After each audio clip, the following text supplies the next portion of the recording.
We spent 45 minutes in silence on Zoom, and after the meeting, a colleague told me that the strategy worked so well, she was going to try it with her team to create documentation they'd been meaning to make for months.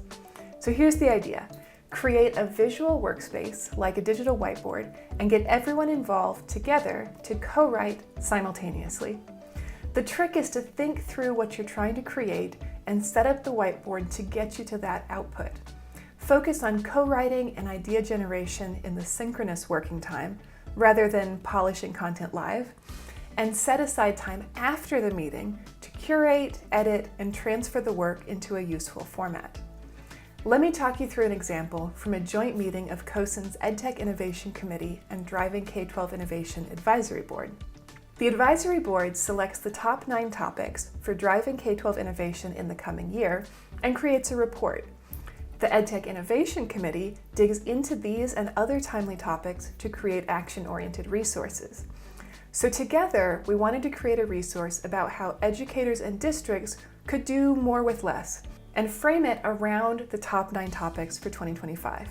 I set up the whiteboard with a linear PDF document in mind. The top 9 topics suggested an order, and I knew we'd need an introduction and some sort of space to acknowledge collaborators.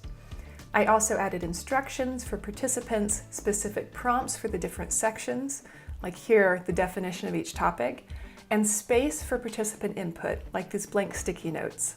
We then convened committee and ad board members in a virtual meeting and laid out what we were doing and why.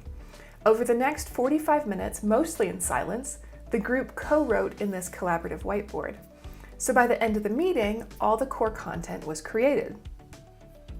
Just as the pre-meeting work allows you to make the most of your synchronous time with the group, the post-meeting work is essential to coalesce the group's input into its final form.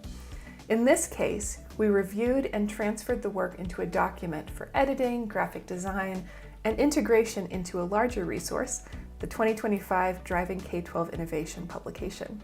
One quick note, how you organize the collaborative space is important. I'd organize the board differently, less linearly, if we wanted a different end product, didn't know what order the information would end up in, or needed to collaboratively surface ideas and prioritize what's important. 45 minutes of silence may sound like a terribly boring meeting, but with the right prep and a defined purpose, you can accomplish a lot and enjoy doing so.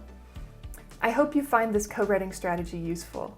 For more ideas to create professional learning and collaboration experiences using visuals, subscribe on YouTube or join my email publication.